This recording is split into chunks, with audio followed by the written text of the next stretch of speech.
Hello everybody, welcome to this week's episode of Music in the Minor League. This week we're joined by Chris Edwards, a singer-songwriter from the Pineywoods of East Texas. He's got a new album called Homebrew coming out in about a month, and he took us up on our pledge to talk to anybody who reaches out to us, man. But fortunately for us, we met Chris last year at Fredonia Brewing. He's a friend of a friend. He knows a lot of folks. When he hit us up to talk about his new record, we were happy to do it. Sometimes you go into these interviews and you don't know how easy it's gonna flow, but man, it just was like talking to an old buddy, man. We had a lot of fun, a lot of good information came out. Also found out that him and I are both from the same 1A district. I think it's 24A in Texas, so that's kind of funny too, man. Before we get to that conversation though, we got a few housekeeping things to get out of the way. As always, like Chris did, if you want to be a guest on the podcast, hit us up, man. I'll be happy to talk to you. We're really down to talk to everybody in independent music, provide an opportunity to everyone out there. Two, if you like what you hear, you're a friend of Chris's that's hearing this for the first time, go check out some old episodes and tell a friend, man. Go get the word out. It's a good place to find people of all genres, people of all walks of life. So we definitely recommend giving the podcast a listen. All right, one last thing. It's time to talk about Brightwire and what we are up to. We are going to hit the road in June, which means this will probably be the last episode until the beginning of July. We're going to be on the road, so there'll be no episodes for about a month. So where are we going to be? Let me tell you. Well, June 7th, we'll be in Amarillo, Texas at the 806. We'll kick it off at 9 p.m. The next day on June 8th, we'll be at Crafty Canary Brewing in Walsenburg, Colorado. That's a 6 p.m. kickoff. The next day, we're heading to Fort Collins, Colorado to play at the Forge Public House for Sinning Sunday with Sugar Bridges, which if y'all remember, Brian Johansson from one of our earlier episodes last season, we'll be playing with him, and we're really excited because we really like Sugar Bridges. They're a band we listen to a lot. The next day, June 10th, we'll be in Laramie, Wyoming at the Roughed Up Duck. That'll be us and Luke Hendrickson, and we'll be meeting up with Grifters and Shills for the next 10 days. The show after that will be on June 12th in Aberdeen, South Dakota at Red Rooster Coffee House. That too will be with Grifters and Shills. That's a 6 p.m. start. The Laramie show will be an 8 p.m. start. I did miss that one. On June 14th, we'll be at Cargus Farm House Concerts in Litchfield, Minnesota. That will be a 6 p.m. start with Grifters and Shills and an earlier guest this season, Jenna Goman. We're looking forward to hanging out with Jenna. On June 15th, we'll be at Nordic Brew Pub in Monticello, Minnesota. That will be a 7 p.m. start, and that's going to be with Grifters and Shills. On June 16th, we'll be in Lawrence, Kansas at Gaslight Gardens. That'll be with Grifters and Shills. The next night, June 17th, we'll be at Kirby's Beer Store in Wichita, Kansas, which is a venue we absolutely love. And for that show, Grifters and Shills is taking the night off. We're going to be playing with El Jefe, and we'll be playing with Lung. So, man, if you haven't checked those bands out, we definitely recommend that. They're killer, man. El Jefe is Vic Garone, who runs Pawn Stock and also a killer musician. The next night, the final night of tour, will be June 18th at Beer is Good Brewing in Norman, Oklahoma. That'll be us and Grifters and Shills, and that's a 7 p.m. kickoff. When we get home, we'll have a couple of more shows in June before we take most of July off because Kim's back in school for one last thing. June 28th, we'll be at Penny's Beer Garden in Dickinson, Texas for their Cruise and Brews. We'll be playing all night there. And then the next night on June 29th, we'll be back in Dickinson for the Locals Fest with Grifters and Shills, Two Fists, Jim Williams, Tucker Hart, Scotty Frazier, and Tequache. Plus, closing out the night will be a new band called the 1836 Band. We'll see how that goes. That's all we got as far as shows go. I think that about does it. So now we're going to kick it off with Chris's first single from his new album called Homebrew. Again, it's out June 28th. This one's called Moonshine Habit. Man, we hope you dig it, and we'll get to the conversation on the other side. Talk to y'all later.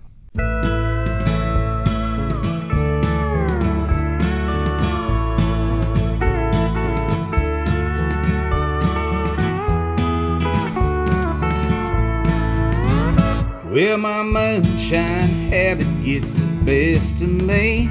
Oh, I tend to trip over my old tongue.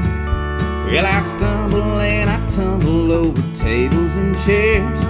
Situationships, relationships, I just don't care. Oh, my moonshine habit. Yeah, my moonshine habit. With my moonshine habit, there's a price to pay. Oh, the tales I hear the very next day. Lord, I show up to the shindig and I'm already gone. But tomorrow I'm left to wonder just how I made it home with my moonshine habit. moonshine habit.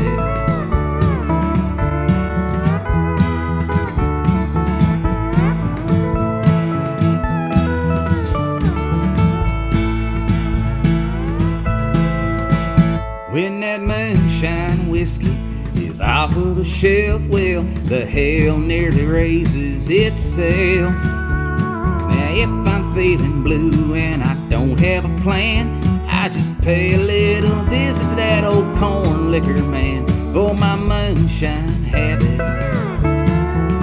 Yeah, my moonshine habit.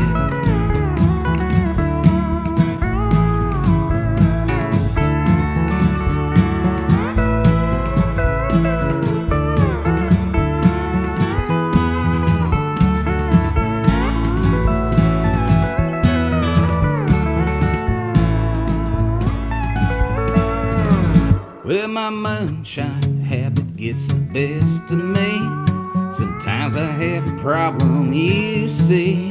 Well, I pour a few fingers and the answer's so clear. Oh, but pretty soon it's refill time around here. Oh, my moonshine habit. Yeah, my moonshine habit. That's my moonshine habit. Well, my moonshine.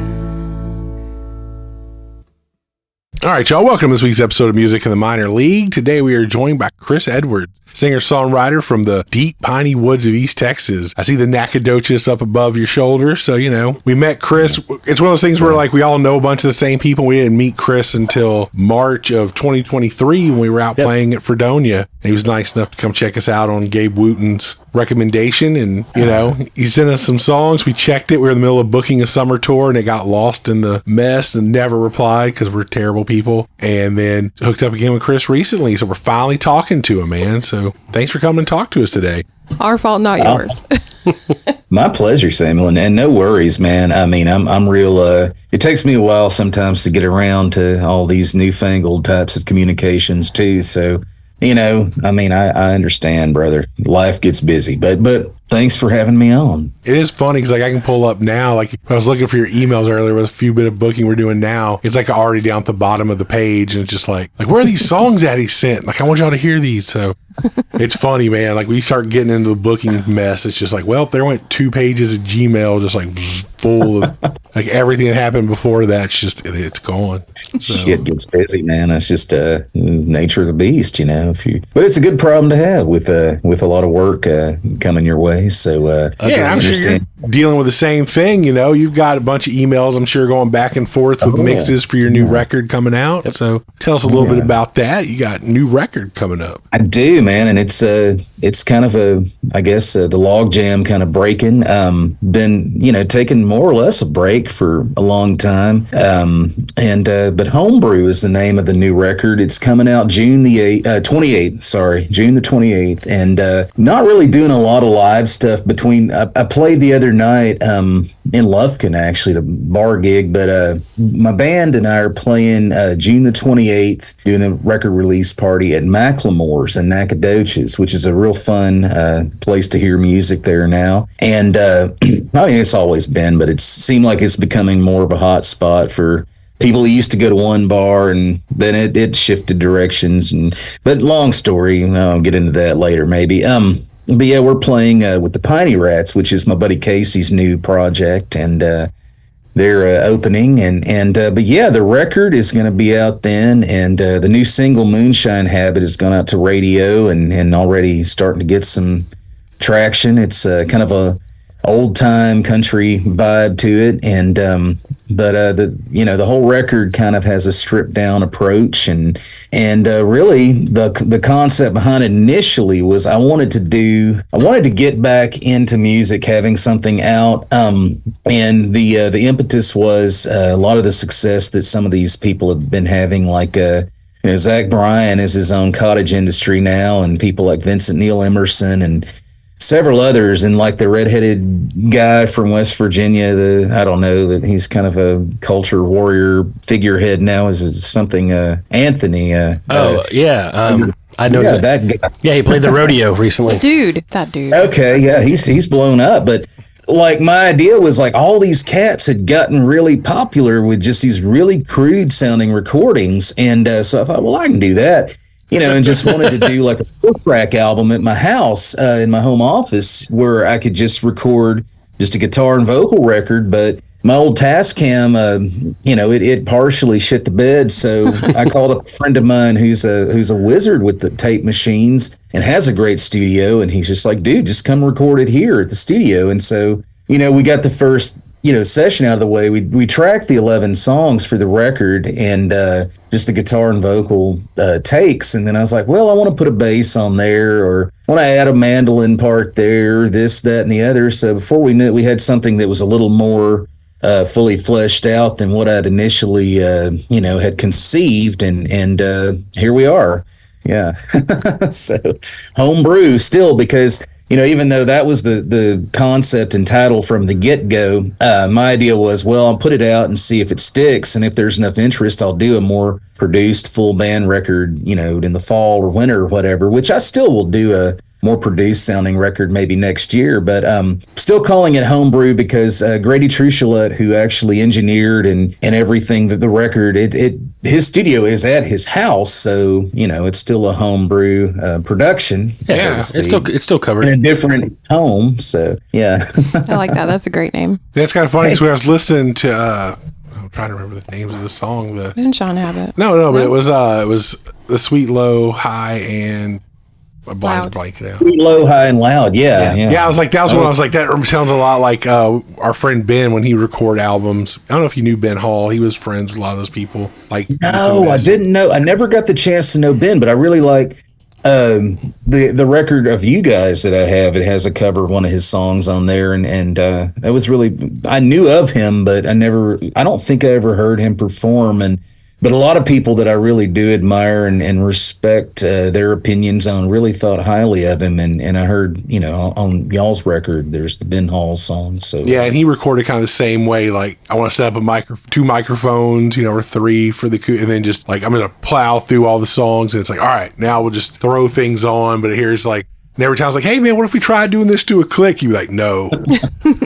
Make sure you get these chair squeaks in there too. And I was like, okay, yes, sir. Well, my insistence was on this record, I didn't want to record anything to a click. I mean, I have a background as a drummer a long time ago. So I'm hearing, the rhythms in my head. My timing is I mean, I pride myself on my timing, but like, I didn't conceive putting drums on any of the songs initially, but we did add drums to a few of them. And with that song in particular, that's probably the last one I wrote for consideration for this project. And again, initially, these were all just going to be simple guitar and vocal things. But that one, it just begged for a funky bass line and some other things. And the last thing I added to it, I wound up adding this really just like insane sounding harp solo that sounded like I guess like Little Walter on crack is the best way I can describe it. Just a real junkyard kind of approach. But oh yeah, man. I thought that was a good touch on that song. Yeah, it cut real nice. Real nice. Thanks so much. Yeah. All right. I'm trying to think. Let's get back to the beginning, man. So, I know you did music for a long time, then you took a break because, you can look you up on all the streaming networks. There's like this last album was like 2018, and then it's like it kind of dropped. No, actually, no, that's a different, and I'm getting all that sorted out. Actually, let me backtrack. I'm sorry. I'm second guessing myself already. I put out a record in 2011 called The Winter Garden, and it's really the only other recording I have in my credit. But I reissued it in 2018 because okay, that's why it's showing 2018. Yeah. Okay. But there is another Chris Edwards, maybe 2 or 3 others that have stuff out there that's not me, and I'm just trying to get all that all that shit situated through the back channels and back end of things, and I'm getting some headway on that because it's in the past. Doing music was before everything was so linked together and whatnot, and it wasn't something I had to worry about way 15 years ago or whatever. So everything's gotten more technical now. Yeah. It is funny because there was a couple things that reminded me of different things. Like, here, you got to check this out. It's like you pull up a name. Like, we pulled up Chris Knight, and it was like, oh, there's like a Chris Knight that's a rapper now, and there's this. Then pulling you up, it's like, oh, there's a Chris Edwards that's like a rapper. There's a Chris Edwards that does this. Oh, yeah. But yeah, it was the Winter Garden we found because it did sound like you. Some of the stuff you're like, yeah, it's not the same dude. But yeah, okay. So that's been a good like 13 years since you released something last. Wow. Yes, I'm guessing there were some kids in there or something that like kept. It happens. Don't we know? I know for a lot of songwriter stuff we know it's like, well, I got married, I had a couple kids, and then like everything went on the shelf for about a decade, and then I'm back. Yeah. Like Well, for me, it was really none of those. I mean, I know where you're coming from, and there's so many cats that just they either leave music and they don't come back to it, or things happen where the real world intervenes and they have to put it on the shelf. But for me, it was, it's a complex situation story that, if I had a bottle of whiskey in front of me, I'd really, and the time, more time, I'd really go into great detail with it. But I just, for personal reasons, I had to drop out of doing music full time around about 2014, 2013, somewhere thereabout. And, just for family reasons, things were of a greater calling, I guess, at the time, you might say. I don't want to go too much into that. But, I really, over the last decade, I would play things here and there, play benefits and things like that and parties, but it just I wasn't actively booking anything. And for a while there, I had a little lick with my friend Johnny Ray Hubbard. We were doing a lot of duo shows. And then, around 2020, that spring, everything got kind of silly. And so we lost, 6 months worth of work. And I'm really, last year, I really got back into the idea of wanting to do music again. And it was, there were a lot of influences, actually. And I guess you guys are probably going to ask about this. I'm not trying to drive a narrative or but trying to read if you get to it before we get to it, it's a good thing. Yeah. Sure. But there is a really encouraging scene out here where I live, and it's really gotten a lot more so or bigger. But there's that, and then a lot of musician friends of mine have been really encouraging and wanting me to come back to it. But also just having a really supportive partner too has been really really beneficial. So. This is my shout out to my girlfriend Angelina. So hey, baby, you can make all the difference in the world, can't it, babe? Yeah, absolutely, and that and I believe that there's a lot of factors that go into writing songs and rehearsing and playing and things like that. But like any artistic discipline, it's something you really have to do every day or do regularly to keep that up. And around the same time that we both kind of decided to really go into our respective art forms with gusto, she really began painting in earnest. I mean, she'd always been into visual art, but I mean, she's gotten amazing at it just from doing it every day. And she's up to, it just blows me away with what she does. And she actually painted the scene that's the back cover of my record. Yeah. Very cool. It's been about a year, been back into doing music and started working on this record. Originally, I was going to do it last fall, but life had other plans. And so we went in the studio to do it, I guess, early March. We did like 2 or 3 sessions, and the big chunk of it knocked out the first session, and then came back to do just a couple of overdub sessions and start mixing it. So, yeah. So do you enjoy being in the studio as much as we enjoy being in the studio? Kimberly, I'm glad you asked that, because I love the process of making a record and everything. I love that, and it's something I am going to be doing a lot more of.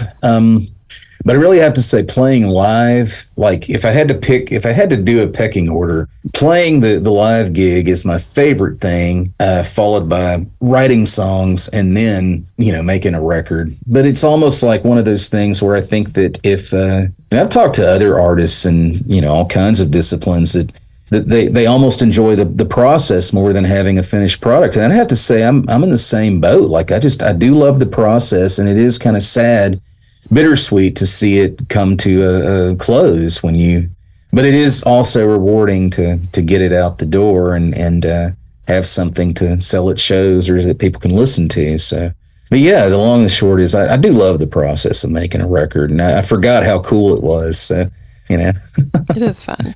Oh yeah. Once you get going, those initial tracks, you're just like, oh God. Once you get past that, every time you hit record, you forget how I don't even know what chords are in this song anymore. As soon as the light turns on. That initial man, and sometimes you can have that where it's a real happy accident. It's like kind of what you were saying, Samuel. Like, it's different with this record. It was mostly just Grady Truchelot and myself playing me playing the majority of the instruments, and he played on a few songs, and then a couple of friends of mine played and sent their tracks to me on some parts. But the next one I'm doing with a band, and so it'll sound a little more natural to play from foundational tracks or on top of that. But this one, it was just making everything from the ground up. It was a different feeling than tracking drums and rhythm guitar and all that, and just playing off the guitar, and it's yourself, and you're thinking, well, that sounds awfully thin, but then you start adding other layers to it, and it's like, oh, okay, well, that's sounding more like a record now. So yeah, there is a point where you get to it, and it feels a little more like a record, and you get a little more kind of, well, now we're getting somewhere. So yeah. Oh yeah, it's like I always say, it's like building a model or something. You have fun with it, you put it on a shelf, and you don't really think about it for another year or two, and you're like, oh yeah, I remember making that. I forgot all about that. It's good times. There's some records when you come back to them, like, oh, that was terrible. You come back, like, oh, that was great. Like, that didn't sound near as bad as I thought. It also, unfortunately, can happen the other way. Like, that sounded great. You come back and you're like, oh, wow. Oh, I didn't hear that at the time. Oh, yeah. Well, there was one track that we did for the record. I mean, we recut a couple of things because I just didn't like the way they turned out. But one of the songs that I had written, I guess, last September, maybe, that I really like, and I just played it live for the first time the last two gigs. Saturday I played out, and Friday I played a gig too. The song's called Floating Above the Gray, and I just, when I recorded it, I was like, man, that's just going to sound like shit. But then when I was listening to the rough mixes, I was like, man, that is all right, Yeah. I'm patting myself on the back as I'm listening to it. So, Yeah, it's amazing how some songs sound totally different when you get to hear them as a listener over a performer. Because when you're doing them, you're like, there's songs where it's like, the vocals in that sounded rough. Or again, then the convex where you're like, dude, that was one of my best vocal performances ever. And you hit play and you're like, oh, wow. Like, that sounded so great in my head that I played it back and was like, okay, yeah. I'm so glad I've gotten better. Kim, dude, you got to hear this. I killed on this one. It's like, woof. Okay, yeah, it happened. All right, we'll move on. Well, that's funny you mentioned that, Samuel, because I was, the weekend before last, there was a music festival out in Nacogdoches. It was just an amazing time that I thought was really cool. And, I might talk about that later if you guys want me to, the festival that is. But I was having a conversation with a friend of mine about just singing itself and how, I'd always kind of gone by the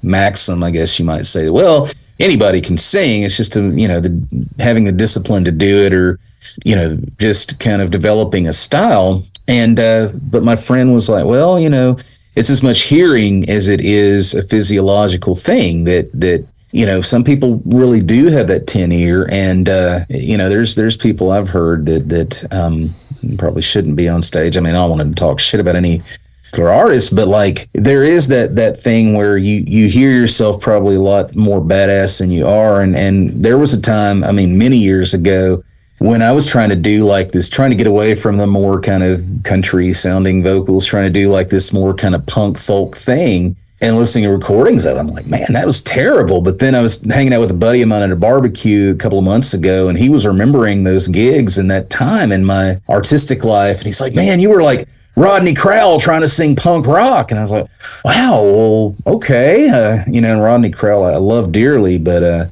I couldn't hear it though. I thought it was terrible. But again, a passing phase. So, Yeah. but never know what others might hear. So, True. You release enough records, you're like, oh, that song, it's the number 10 song on the record. Like, if this is a top 10 list, that's number 10. It's not the best. And then people are like, oh, that's like my favorite song. And you're like, damn it. Really? Like, yeah, play that one. You're like, dude, we hadn't even practiced it because it was number 10 on that list. And just sometimes you just never know what people are going to love. People will connect to that you're just kind of like, well, that happened. That was a good thought. It was good enough to share with the world, but I don't think it was my greatest material. And people are just like, that's the one. I love that one. Tell that to the band Cake. Right. They're still pissed about that song. Okay, so can we go back to the very beginning? Like, have you always written and played guitar? And well, what gave me the impetus to be a songwriter? I mean, I've always enjoyed writing, and I got that from my grandmother. She wrote poetry when she was very young, and I had an appreciation for that growing up under her tutelage, and just and for literature and so forth. And I wrote poetry as every other creative person did in high school, but it was terrible. But I really never got into the idea of writing songs probably until, when the Texas country boom kind of hit in the early aughts. That's kind of when I thought, well, I can do that. And, would go out to see the guys like Pat Green and all those cats and Corey Morrow. be like, that looks fun.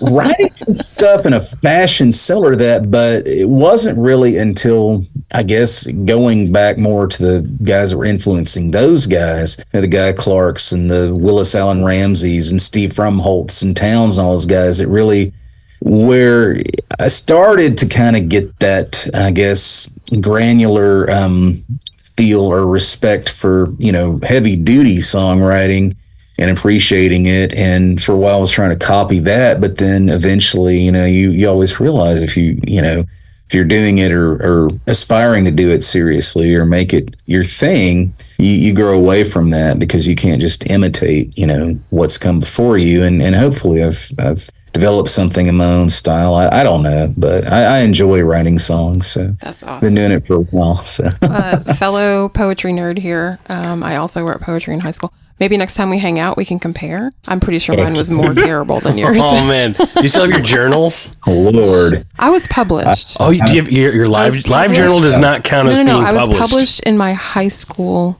poetry journal. Oh, shit. Yeah, so I didn't know we had royalty here. Yeah, exactly. Nice. Well, damn. In my high school, we didn't have a poetry journal or anything like that. We were kind of out in the sticks. It was a little, 1A school. So, gotcha. 1A school. 1A. Wait, tell anybody about, I guess. What 1A school did you go to? Excited. Coleman Hill High School, man. Oh shit! How old are you? Man, I am 40 something. I'm 45. So we may have if we were in the same thing, we may have played against each other. Y'all were in our district. I went to High Island. Yeah, where were you? Where at now? High Island. Oh, absolutely. Yeah, absolutely. He's like, we whipped y'all's ass. No. It was football. We sucked. Yeah, I think y'all were probably one of the few schools for a while there in football. We could best, but basketball, man, we destroyed constantly in basketball. That was our sport. Well, yeah, Comiston. Wow. It's always been a baseball school, though. I mean, we won state championships. God, I think we got 5 state rings at this point, and I think 2 of those were back to back. So the football program would do intermittently to be good, but man, we hadn't had a really good season. See, and I live in Coleman Hill. I'm back here now, so we hadn't had a really good football season, and God, it's been about 10, 12 years now at this point. But you never know. I mean, hope springs eternal. It's just funny because I'm cagey about my real age because I'm trying to really sell this music thing, and now you're fine. Older guy trying to do Texas music, and not being 20 something or 30 something is kind of a novelty. And there's a lot of older people that are kind of hitting it now. Yeah, old and seasoned at this point. If you listen to our podcast, you've heard several of them. I can always be like, just beep that out. How old do you want? Beep. There. There we go. But yeah, try to be a little cagey about that. Other aspects. Cool. Yeah, I went to Texas City High School. Y'all can kiss my ass. Oh, state champions, 97. City. Yeah. What? Oh, it's funny What size school were you though? We were 4A. We were big 4A at the 4A time. too. Yeah, Texas State has always been a powerhouse. Yeah. And that's the stingerees, not the stingrays. Get it right. We're illiterate. That's great. Well, we have the whole area. Yes, I don't know what really brought that upon Stingerees, Stingery Marina at the beach. Oh, yeah. But it's funny, after Ike Highland moved down to, was it 6-man football? They didn't have enough kids. Yeah.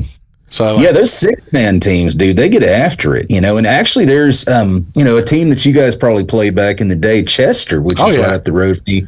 And they went to 6-man, and they're actually kicking ass in baseball right now. It looks like they're going to go all the way in their division, but Chester's had a 6-man program for probably about 10 years since they went to 6-man. And the only thing about 6-man is man, those schools there's so few of them, they've really got to travel to find games. So but I think Highland and I think Sabine Pass is either gone 6-man. I think so too. I think they're 6-man. Yeah. It's just wild, but it's just funny because I was just going this last week showing one of the kids at work, here was my district. And every school was 2.5, 3 hours away. And it's what was it? Evadale, Cominil, Chester, Burkeville, Spurger. And you're just Devers. And it's dude, we had to drive, and it would be games were over at 10 p.m. It's cool. We're going to go hit McDonald's, then we'll get home at 2 a.m. And if you're not at school at 7 a.m., you can't play the next game. And it's okay, cool, thanks. Try to sleep on the bus, get jostled around. Dude, during winter in basketball, there were nights I slept in my car because I was I'll just sleep here, man, get up and go to school in the same class. I don't care. Because I lived in Crystal Beach, which was 40-mile round trip, and it was I'm not, nope.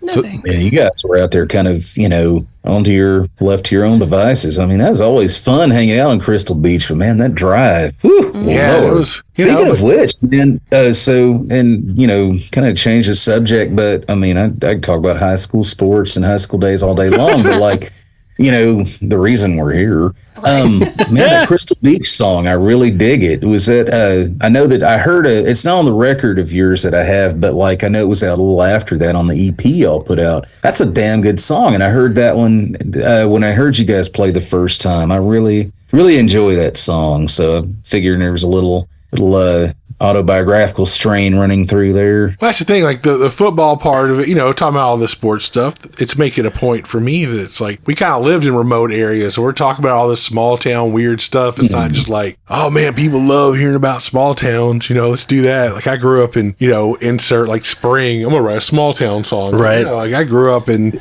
high school, we couldn't even handle 22 men for football.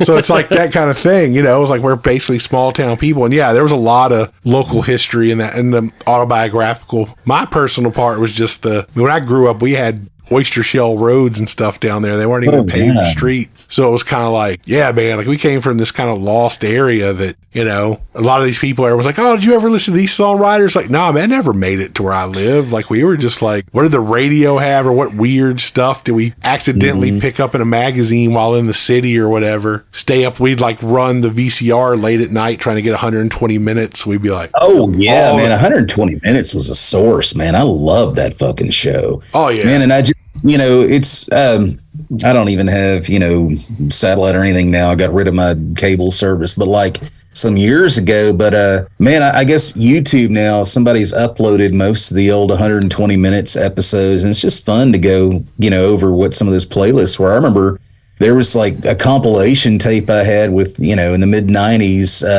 And I watched it here a while back. It had all these the Rollins band. I think Henry Rollins even hosted it. Yeah, he did. If I correctly, for a stint. But all these great, these bands were selling a lot of records, but like you said, in these small towns down here in East Texas and Southeast Texas and on Bolivar, where you guys, they weren't really, known. They weren't really household names. But I do remember one exception to that. In the mid to late 90s, there was a fairly big regional rock scene out here. And towns Beaumont had a lot of clubs, and a lot of these bands would come and play. Nacogdoches also had that. And suddenly we, through going to shows, we became familiar with bands like Push Monkey and Tripping Daisy and all that. Oh my God, you said Tripping Daisy? Oh yeah. Oh yes, dude, I love that band. band. together now, Yes. and like they're doing a show June the 29th. And actually, my girlfriend's best friend, we were talking about this the other day. She was down for Angelina, my girlfriend's birthday, and she's got tickets to this gig. They're playing at the Bomb Factory, and I was like, man, if that was any day other than the day after my gig for my album release, I'd be there in a heartbeat, because they were so good, man. I saw them so many times back in the day. They might as well have been a local band. But like there was one big band of that era, and I'm sure you guys know I'm about to mention, the Toadies, that were all over MTV. And me and my friends, we loved going to see them play, and kind of followed them around. And but I mean, it was some one of those things. I mean, we had MTV, and we had some shows bubbling up, within an hour or so of us. And Houston was always good to get into and see bands play in clubs down there too. But I mean, other than those avenues and rock magazines you'd get while you were on a trip somewhere, there wasn't really, the radio wasn't playing Tripping Daisy or Brutal Juice or whatever. That's one of the bands I'm going to bring up. I saw them and the Toadies together in Beaumont. So like Brutal Juice and the Toadies. So yeah, there was it's true. There's a lot of Houston people running around, or a lot of Texas artists running around. And then probably about for like you around the same time getting to college. I'm guessing, were you an A&M guy, or do you just know all of them? Actually, I was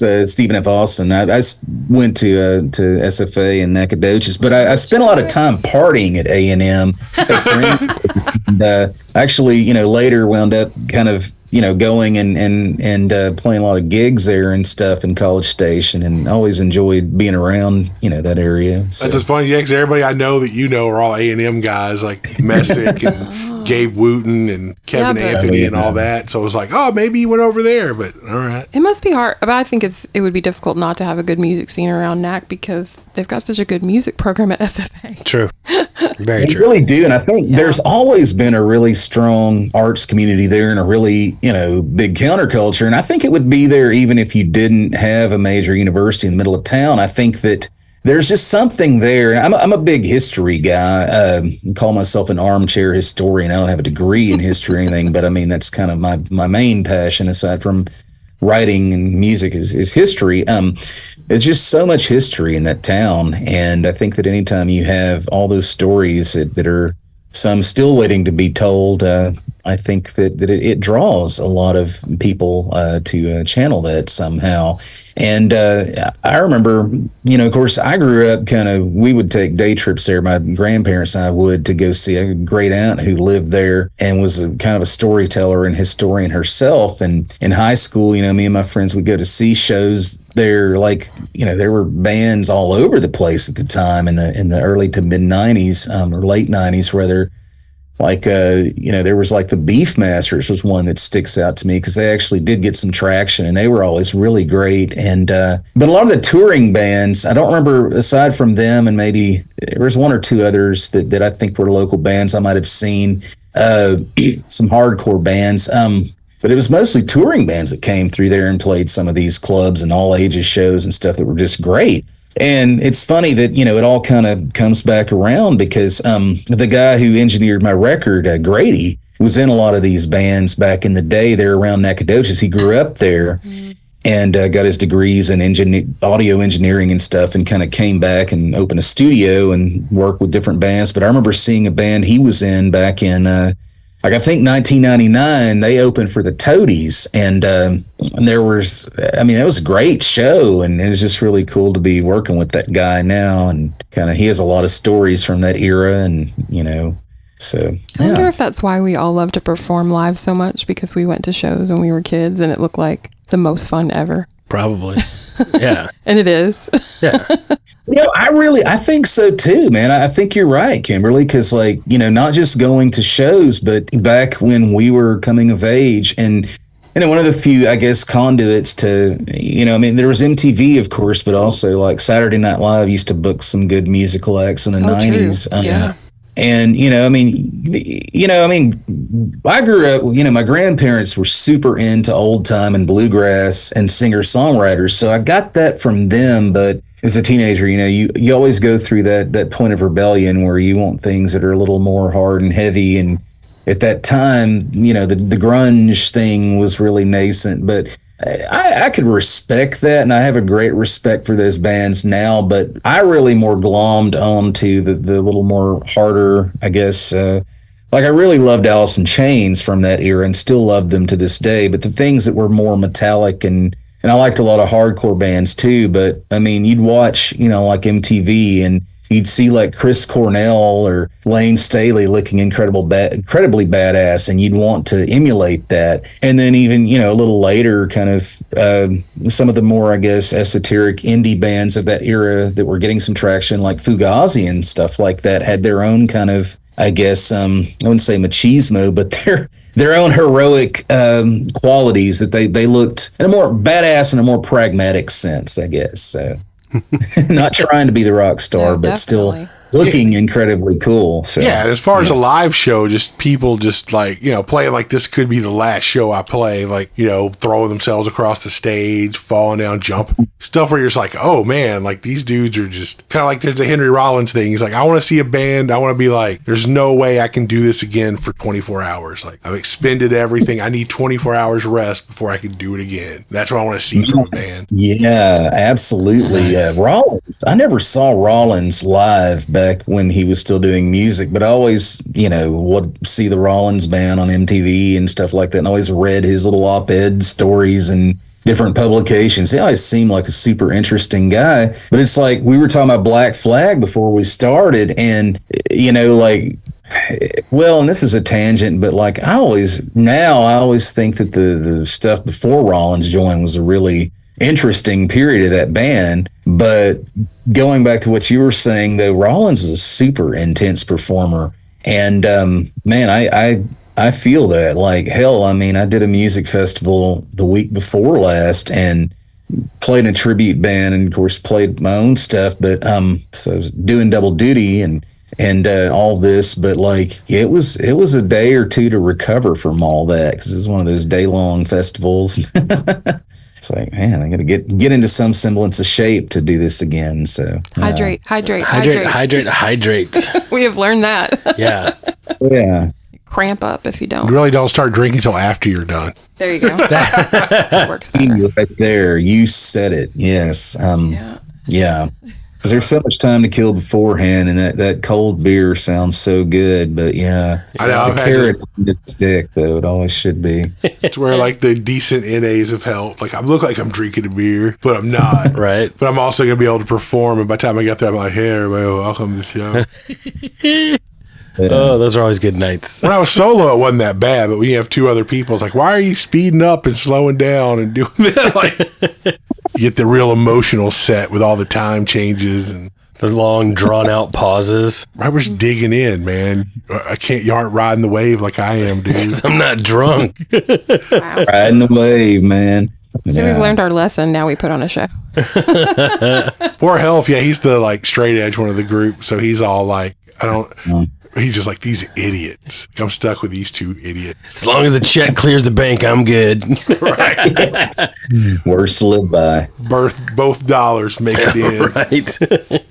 Oh, man. But it's good. That's the thing. It's like, I think it's important. One of the reasons we started this podcast was it's good to talk about what we're doing now, but it's kind of showing people that even now, kids are sitting around watching YouTube videos of different bands and like, oh my God, like I got this. So, that's how it's building people to start bands of the future. And that's the same thing we did back then. It was a little more primitive, but at the same deal, it was just like, all right, we're watching this show. We saw footage of this band. That was amazing. And now I want to do that. And I went to this show. And even today, like, kids are like, I saw this band online and they blew me away. Now I'm going to go see them live. And, there's plenty of punk shows and, rock shows, rap shows here where you go and it's like, I'm the weird dude that I used to see at our shows, who's that dude that's like 50 back there? Dude's probably like 30. It's like, dude, there's like some grandpa back there. What's his deal? Just bring your dad to work day? What the hell? I know, it's like, dude, I'm 29. Like, whatever, grandpa. What are you doing at the punk rock show? But it's, and it's great to see that. You start seeing, because there are some shows you go to where you're like, dude, it's only like adults here. Yeah. Which is great. But it's also like, ooh, how sustainable is this genre going to, how's it going to go in the future when it's like, there's no one to tell the story? That's like a buddy of mine caught one of the Jawbreaker reunion shows like in Austin. Oh yeah, man. And he said the craziest part was, he goes, the average age at the show was 40 and up.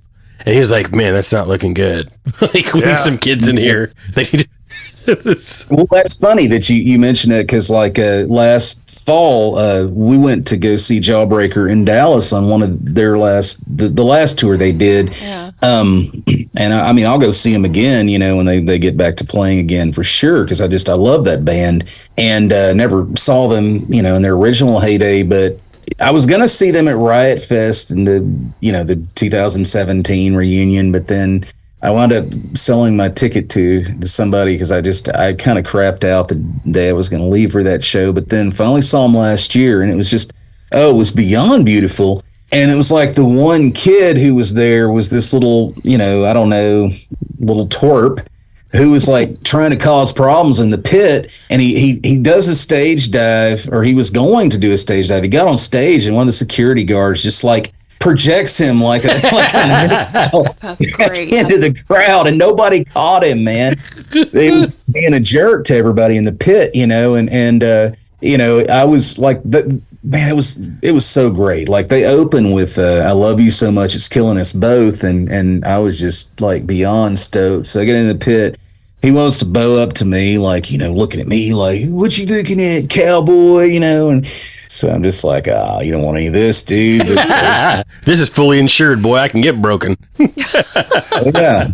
Also, I'm smart enough not to get broken. I just kind of played it cool, and was watching this little bastard's movements through the night, and he was just being, obnoxious to everybody, and it was a really loving pit. It really was, but people were just kind of one by one leaving because of this guy, and finally he got his just desserts. But other than that, though, absent the pit twerp, there was just an amazing energy at that show. And going back to what you were saying a minute ago, I'm finding that you're right about the whole YouTube thing, that kids are really discovering a lot of these bands, whether it's Jawbreaker or Fugazi or some of the bigger, like Alice in Chains or Soundgarden or whatever.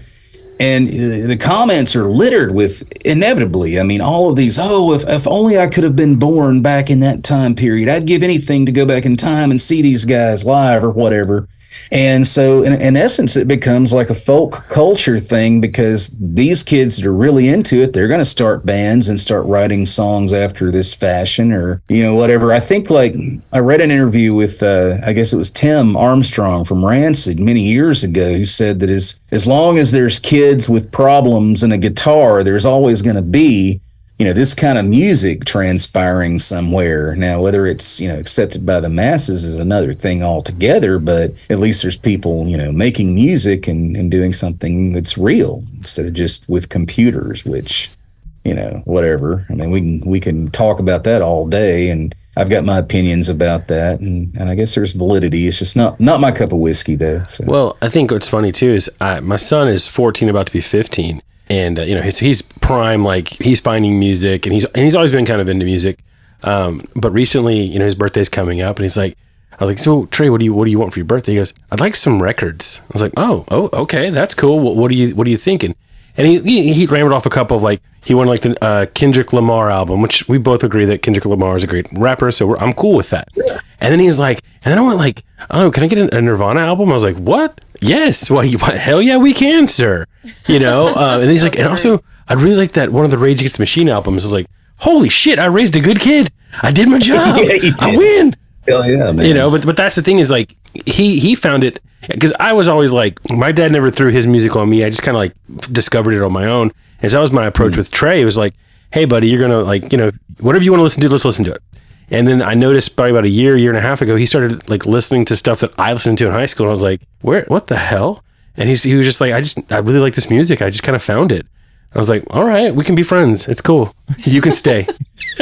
Hell yeah, man. Yeah, it's everything seems to be cyclical, and music's, no exception to that. And I really couldn't tell you, the last 10 or 15 years what was really the nascent, pop trends and music or whatever. I mean, I know there's a lot of I guess we call them mumble rappers, it kind of became a thing for a while. But a lot of that, I just don't really listen to or consciously, listen to a lot of stuff. And I mean, I know that's kind of like sounds like an elitist mentality to adopt, but it's just, stuff that just doesn't really interest me. I just don't participate. And it's like that with literature, film, whatever the art form is. And, I'd rather just like go back and listen to, I don't know, a Mississippi John Hurt record or Alice in Chains or whatever, whatever's piled up under my stereos gets play. I mean, I think you guys maybe have probably the cracked, flawed, frayed record. It's probably the most recent. Well, actually, no, I take that back. I bought the new Turnpike record last year, so you guys are the closest. Maybe you guys put that out in 2022, 2021, yeah, 21. Okay, so maybe that's probably the next most recent album that I've got in rotation. Right. I'll take that. That's funny. And that's the thing. I never really feel bad because when I go through time to listen to older music, I'm also a big, I want to find new cool stuff. But, no matter what style you like, there's new music out there. Pop now is just what is the most mass producible, easy thing we can do. But it's always been that way. Well, I think one of the advantages I have is being a high school teacher is I'm around kids all the time and they're constantly making playlists. And so one of the things in my classroom is we have a school appropriate playlist. It can't be anything explicit. And I let kids add tracks to it. Man, I found a ton of music that way. And a lot of there's a lot of crap, I'll be honest, but there's also a lot of really good music coming out that young kids are creating. And it's just, it gives you hope for the musical future of the world. There's going to be like Tim Armstrong said, there's going to be a next generation. It's just, we got to get them out there and you'll find them. You just got to look a little bit harder now because they're so inundated with the TikTok tracks and stuff like that are 30-second clips. And that's the new version of pop music, I think, is that TikTok approach. But there is still really good music. You just got to weed through a lot of bullshit to find it. Well, we can't pretend that we didn't get CDs from friends and hit play and be 30 seconds in, nope. Columbia House, bro. Nope. All right, this band sucks. And you're like, what? You only listen to half of 3 songs? Yeah, they suck. Next. Yeah, well, I still have friends that like Dan, my best friend. He'll send me a track from a band and I'll be like, nope, sorry. And fortunately we have that kind of friendship that I could be like, nah, that didn't hit, bud. And I'm sure I've sent him a bunch of stuff that didn't hit for him. Oh, there's so many bands that I feel almost like there's something wrong with me. It's dude, I've tried over and over and I feel nothing. What's one of them? Well, a lot of stuff recently, Big Star is one that people love. And I'm just I'm not a big Replacements fan. Of course, which is also because they were very influenced by Big Star. I'm a Husker Du guy. I'm not a Replacements guy. And man, I'm a Husker Du guy too, but it's it's weird with me because my favorite Husker Du record is the one nobody really likes. I love Warehouse, man. Is probably, as a songwriter, I think their crowning achievement. I think that it really showed both sides of what that band was capable of. But that being said, it's also a good memory because I discovered that record in, probably freshman year of high school, found it in a cutout bin at Walmart of all places. And I mean, I'd always read about Husker Du in rock magazines, but that record, and I've bought all of them since then, but that one is just, to me, aside from the lack of bass presence on the whole record, is killer, man. The songs on it are just great. Our big thing was buying pawn shop tapes and CDs. We would go and be like, "Oh, dude, there's." Luckily, it was always sad, I guess, when I look back on it now. It was dude, someone with really good music taste hit a fucking hard spot. So now I've got just got 10 CDs today for $10. Got Dead Milkman, Iron Maiden, Black Flag. I remember one haul was all this stuff, and it was dude, those became staples of my car. If you got in my car, you were hearing one of those records I bought at pawn shop. In your disc changer? I never had disc changer in my car, but man. But it's kind of the thing though that country music's always a good way to point out how things don't change, because how many people oh, Buck Owens is real country. Then 70s come along and it's oh, these damn kids listening to Kenny Rogers, they ain't real country. And then the 80s hit and it's oh, the Judds aren't country. And then 90s hits Garth Brooks is trash. This isn't real country like the Judds. It just keeps happening. And I think every generation's just like, man, we had the best and everything sucked. And there's going to be dads forever. They're like, dude, my kid loves insert band in high school I listened to. Yep. It's the best. It's always that paradigmatic, shifting where, the generation, I guess the main buying power is going to look with disdain on what the next generation is into. But then the generation after that is going to look back with, I guess, rose-colored glasses. Like I know, growing up, around a lot of what was on the radio was pop country a lot. And I mean, nowadays, listening to a lot of that, it sounds downright traditional compared to what is it, like Morgan Wallen I couldn't tell you some of the. I was literally just having this conversation with my aunt, who's like 20, 25 years older than I am. And she was like, so what's the good popular music now, honey? And I was like, I don't know. So I literally had to go to Wikipedia to see who won the last few country music awards and started naming off names. She's like, I don't know any of those people. I was like, I don't either. Well, it's like there's talk about that. It's like anytime you look up, like it's pulled up on for to laugh, like top 10 singles like 1995. And it's like you go through and it's all just kind of pop trash. I mean, there's never a point like, man, this really meaningful song was the top 10 song in this year. So if you go through top 10 songs of 2025, 2024, you're going to be like, yeah, it's a lot of bad songs in there. It's a lot of Yes. But it's like I told her. Yeah, absolutely, man. I can see that happening because even, you mentioned 1995, but I mean, you look back to those eras. I mean, even what was thought of is some of your top tier pop songs like, TLC's Waterfalls, a great example of this. That was number two in 95. Wow. That's an incredible song. And I mean, even going back further than that, stuff like Cyndi Lauper had an enormous hit with Time After Time, that is a God tier song too. But there's always those exceptions and even, the other stuff that might have seemed disposable. There's some craft there and some of that, might be rose-colored glasses. And then, some of that also might be that music in 2024 that's chart fodder just sucks. Maybe object. I don't know.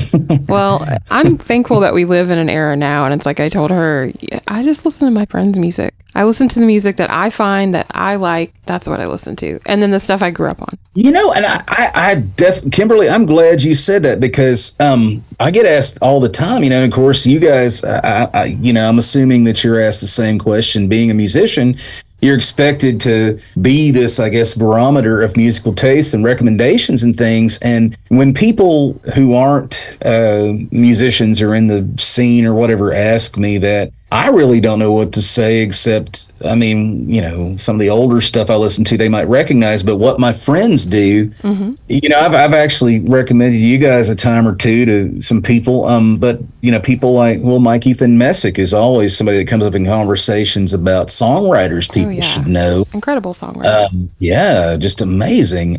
But there's a lot of great music out there, but it's weird because when you got people who ask you this question, well, what kind of music you listen to? Who should I listen to?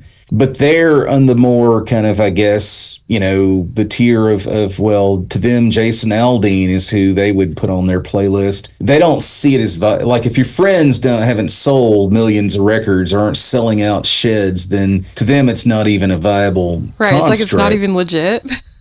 It's frustrating. But it's a funny thing to try to explain to some of these people that my friend's playing a gig at this bar down the street or in the next town. You should go.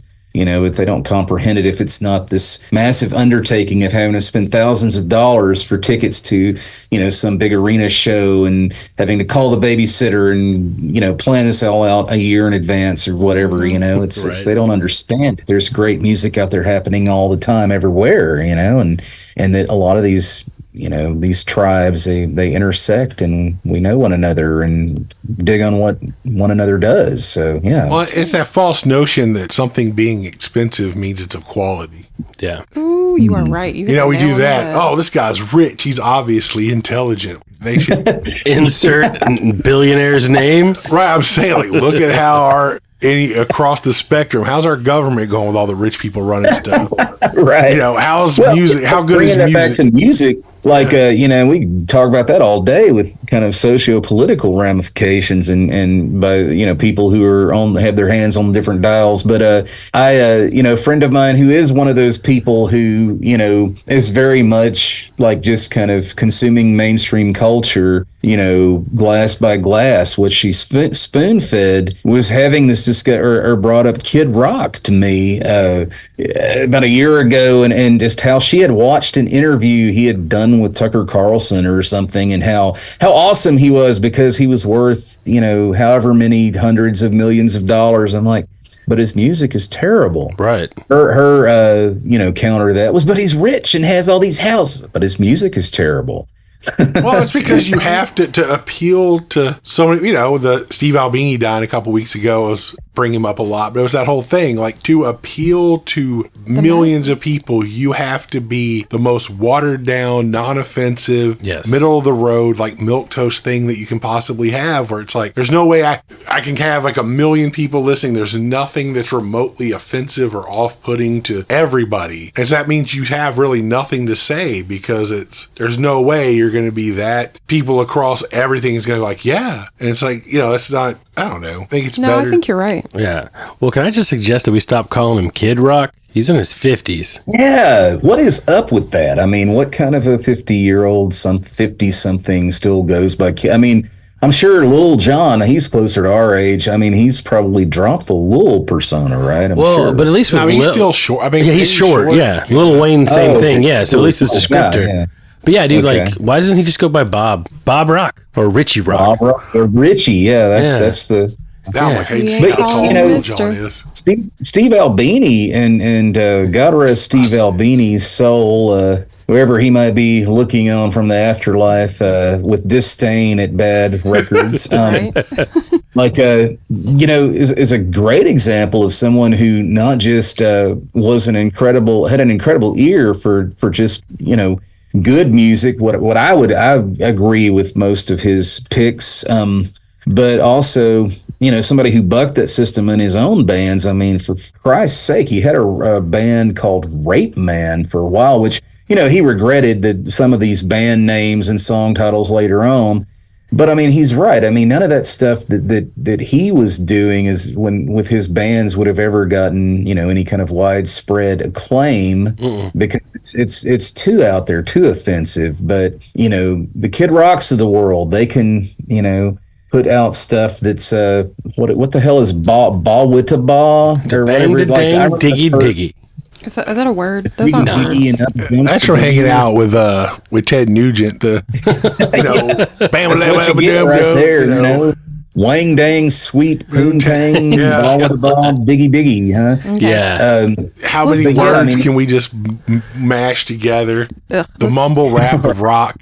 Yeah. Becomes a portmanteau of nonsense, But I mean, it really reaches, it is kind of where you go at the end. It's like, all right, we're going to find one audience to cater to. Right. The one with money. Instead of just being like, for the beginning, like, I'm making niche music for people who, dig what I do. I've always been a big fan of that. Like, I'd rather have sympathetic ears than just like a party around it that sucks and everybody shows up and they suck. And you have like, of course, I guess even with punk bands, you always have the one jackass kid, but instead of the jackass kid in the pit, all of them are that one kid. And you're like, cool, my entire audience is a bunch of just nitwits coming up and acting like idiots and trying to start fights rather than actually being like, look, there's a show taking place. Right. It's like, yes, the soundtrack to our fight down here on the floor. And it's like, oh, cool. Or a soundtrack to us getting smashed and taking selfies. Like, it's what.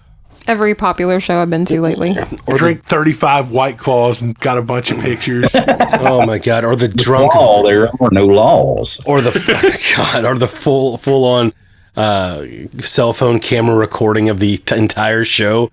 Because that's going to be fun to watch at home later. And just from the people who are 5'2", stop doing that shit. Can't see the show. Fight to the front, yo.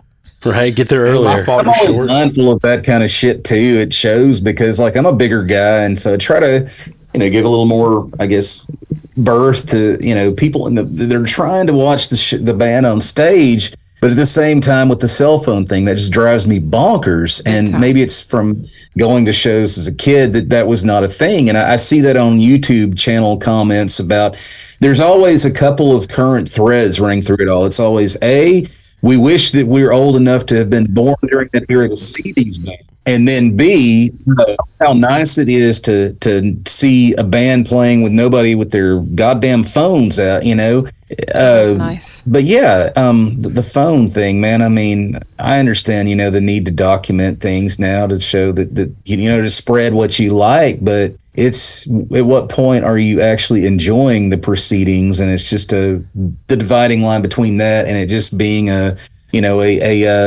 guess a lifestyle signifier for you. Right. Well, I try, my rule is I'll take one photo of the band's performance. Like I try to, cause I like when I go to a show, like seeing the light setup and all that stuff. I'm a nerd like that. And so it always works out really good for me because I'll post the pictures from the show and inevitably the light guy will email me like, dude, thanks for liking what I do. I really appreciate that, man. That's so cool. But like, that's where I ended. Like, I was at a show recently, the Black Pumas at the House of Blues, and House of Blues is a great place to watch shows. I mean, it's amazing. But there was this guy and he came in, first off, he was like really older, like probably in his 60s. And he looked like Harry Carey's ghost. Like he had the hair and everything, dude. And like, Cubs win. Dude, you gotta ask yourself, if you're a hot dog, would you eat yourself? Like so he's sitting there with his female friend, and he brings out a freaking iPad and starts recording the show on his iPad. And I'm like, dude, we're at the House of Blues, bro. It holds like a couple thousand people. I mean, you could probably get closer if you want to. Right, get a balcony seat and sit up there and do it. We were in the balcony. Well, see, that's the place to do it, though. So it's like at least it's there. Yeah. He has bad eyesight. Maybe that's the way he sees it. No, the best part was he wasn't even looking. He was like holding it over his head while he was watching the show. And I was like, you don't get how this works, do you, sir? It's fine. Dude. I feel like that's something my parents would do. So I mean, I went to school for journalism. So I mean, like I haven't seen the Black Pumas yet, but I've just recently kind of gotten hip to him, and I've got to send a shout out to my good buddy Tommy Simpson for that. Tommy's an amazing singer and songwriter from down this way, and he does a cover of Colors and busted it out at this open jam we were playing about a year ago. I was like, what is that? Black Pumas, man, they're so good and just such an organic kind of thing. I'm just glad that's a good exception to the rule of one of the instances where the good guys become successful and really make a lot of waves. I'm glad they deserve every bit of success they've gotten. Yes, 100%. Great band. If you get a chance, see them live. Definitely worth it. I totally will, man. I wish I would have gone to the House of Blues and maybe seen them and Harry Carey's stunt double too, and right. So shared a tall cold Budweiser with them. Well, since that's kind of what we do, and we're kind of at that point. I mean, that's how we get our music recommendations. Yeah. We're doing the question? All right, let's get there. Final question time. All right, give us a list of 3 to 5 artists that you think or you feel should have more people listening to them. They can be local, regional, whatever. Sure, man. 5 artists I think that should have a bigger listening base. Well, I'm going to have to go with some of the people locally and regionally here to start off with. I think that Tommy Simpson and the Loaded Dice, I think Tommy's an amazing songwriter, has a great stage presence, and love everything that he does. And then I have to go back a little further for my second choice and say Willis Allen Ramsey. The one Willis Allen Ramsey record that exists to this point is just unimpeachable, man. And just I like that he's touring a lot more frequently, and maybe one of these days we'll get another Willis Allen Ramsey record, but he definitely needs a lot more ears to what he does. So that's 2. Let's see here. Number 3, I would have to say James Pardo. James Pardo, do you guys know Pardo at all? I think we talked about him. Yeah. We talked about him when we met you. Oh, cool. Yeah, okay. Yeah. Good deal. I've heard him and know his name. I've never met him or anything. Yeah. Oh, he's an amazing, he's a great guy. And I don't know what he's doing now. I don't think he's gigging much right now. I think he's out of state working some job. But James is my boy. And just incredible talent. It's just one of these just great voices that you'd recognize it the first time you hear it, or you'd recognize it subsequently after you hear it once. Just great, very lived in, expressive voice, and hell of a songwriter. I love those.